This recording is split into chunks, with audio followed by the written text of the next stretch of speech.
नमस्कार दोस्तों, अनकही अनसुनी वाल्मीकि रामायण में आपका स्वागत है। दोस्तों, इस एपिसोड में हम आपको सुनाते हैं रामायण से जुड़ी कुछ ऐसी बातें जो हमारे सुनने में नहीं आई है और ना ही किसी ने हमें बताई है।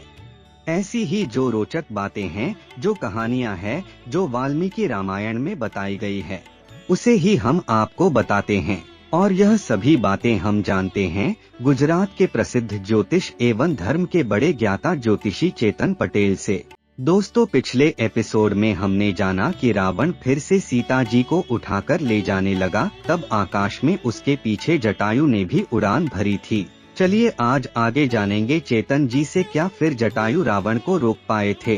फिर उनके बीच क्या हुआ, कैसा युद्ध हुआ और फिर रावण कैसे सफल हो गया सीता जी को लंका तक ले जाने में? लंका पहुंचकर क्या हुआ? रावण जब दोबारा देवी सीता को लेकर आकाश में उड़ने लगा, तब जटायु फिर से अपनी उड़ान भरकर रावण के पीछे दौड़ लिए। रावण के मार्ग को रोककर जटायु उसे कहने लगे, तुम कायर और डरपोक हो। तुमने जो निंदित कर्म किया है, वीर पुरुष कभी ऐसे मार्ग का आचरण नहीं करते। यदि तुम शूरवीर हो तो मुझसे युद्ध करो। जटायु के इतना कहने पर रावण फिर भी उड़ने ही लगा। तब जटायु उसकी पीठ पर बैठ जाते हैं और अपने तीखे नाखों से उसे चीरने लगते हैं और उसकी पीठ पर इतना वजन पैदा करते हैं कि रावण को नीचे गिरना पड़ता है। जब रावण नीचे गिरता है, देवी सीता भी उनके साथ नीचे उतर आती है। जटायु के इस प्रकार के प्रहार से राक्षस रावण कंप गए थे और क्रोध के मारे उसके हाथ कांपने लगे थे। तब रावण ने देवी सीता को छोड़ दिया और जटायु को मुक्कों और लातों से प्रहार शुरू करने लगे। उसी समय उन दोनों में बहुत समय तक भीषण युद्ध हुआ। फिर एकाएक रावण ने अपनी तलवार निकाली और जटायु के दोनों पंखों को काट दिया। जटायु फिर भी अपनी चोंच से रावण पर वार करने लगे। तब उसने जटायु के पैर भी काट दिए। जब जटायु पृथ्वी पर गिर पड़े, जटायु को खून से लथपथ देखकर देवी सीता उनके समीप जाकर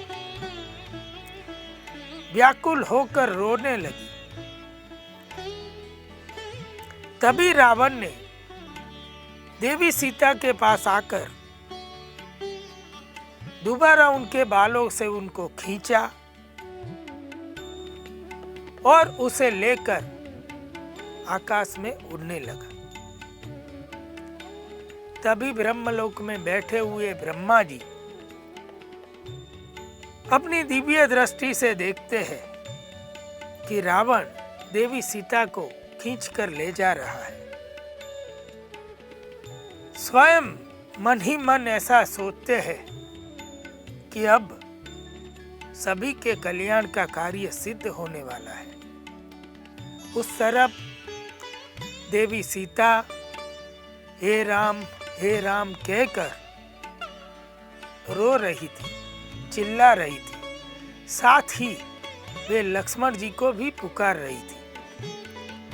रावण उसे उसी अवस्था में उठाकर आकाश मार्ग से लंका की ओर चल पड़ा था। देवी सीता के शरीर पर जो आभूषण थे, वे एक एक करके पृथ्वी पर गिरने लगते थे और उनके केस खुलकर सब और बिखर गए थे। रावण द्वारा हरी जाती हुई देवी सीता उस समय किसी भी सहायक को न देखकर और भी डर गई थी। तभी उनकी दृष्टि एक पर्वत के शिखर पर बैठे हुए 5 वानरों पर पड़ गई थी। सीता जी ने सोचा शायद भगवान श्री राम को यह वानर कुछ समाचार दे सके। इसी कारण उन्होंने अपने पास हुए एक रेशमी वस्त्र में अपने कुछ आभूषण बांधकर उनके बीच में फेंक दिए थे। रावण देवी सीता के इस कृत्य को जान नहीं सके थे और तेजी से अपनी नगरी लंका की ओर बढ़ रहा था। समुद्र को पार करके रावण ने जब अपनी लंकापुरी में प्रवेश किया और पुरी के भवनों राजमार्गों को छेदते हुए ऊपर उड़ते हुए वे अपने महल के अंतःपुर में पहुंच गया था और उसने देवी सीता को वहां रख दिया था। देवी सीता शोक और मोह में डूबी हुई थी। रावण ने बहुत सी पिशाचिनियों को बुलाकर उनसे कहा, तुम सब सावधानी से सीता की रक्षा करो। कोई भी स्त्रियां या पुरुष यदि मेरी आज्ञा के बिना सीता जी को देखने या मिलने आए तो उन्हें रोक लो। इन्हें मोती, मणि, सुवर्ण, वस्त्र, आभूषण, इन्हें जो भी चीजों की आवश्यकता हो इनकी इच्छा के अनुसार तुरंत ही इन्हें दी जाए। कोई इनसे किसी भी प्रकार की अप्रिय बात न करे, अन्यथा उसका जीवन तुरंत ही समाप्त कर दूंगा। सभी पिशाचिनी राक्षसियों को ऐसी आज्ञा देकर रावण अपने महल में चले गए थे।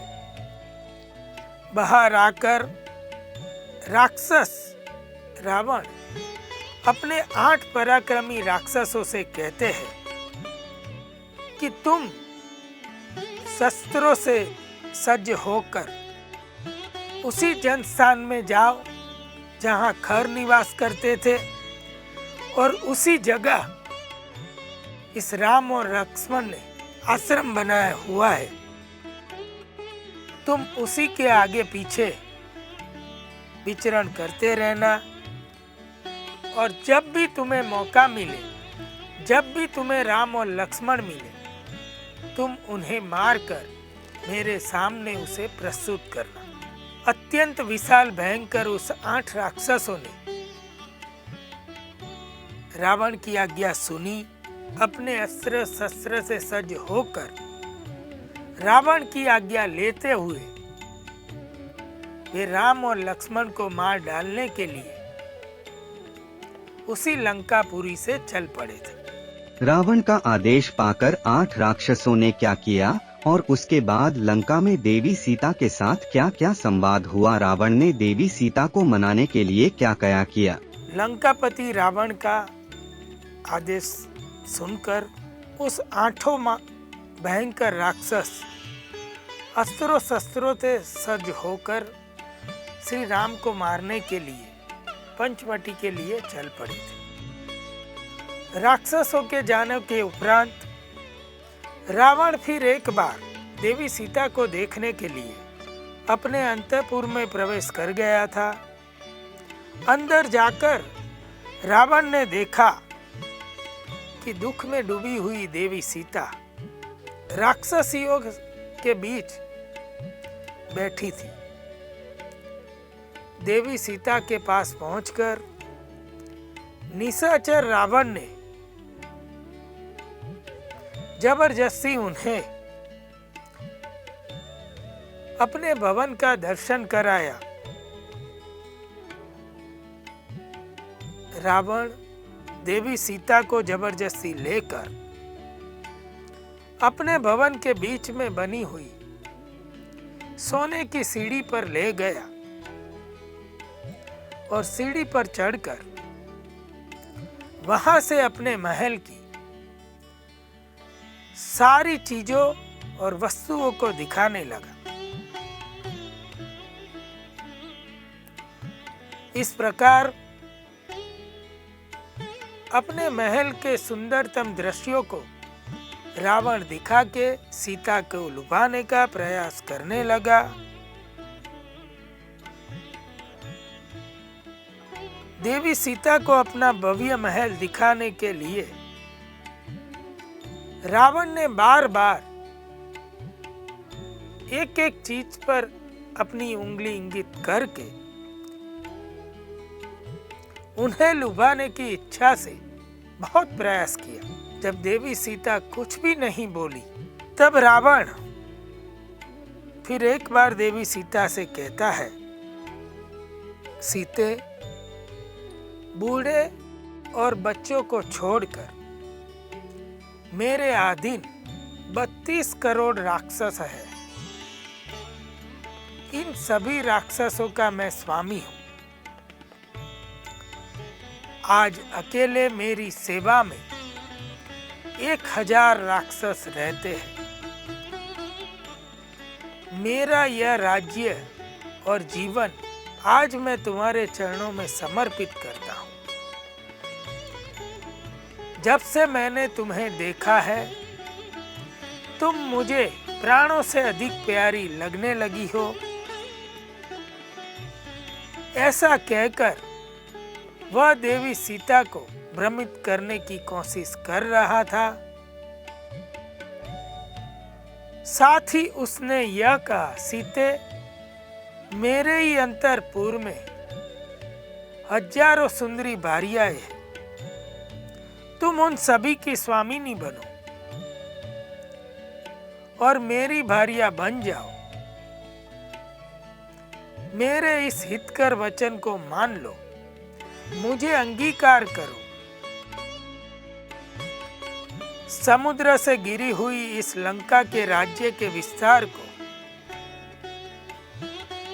कोई भेद नहीं सकता है।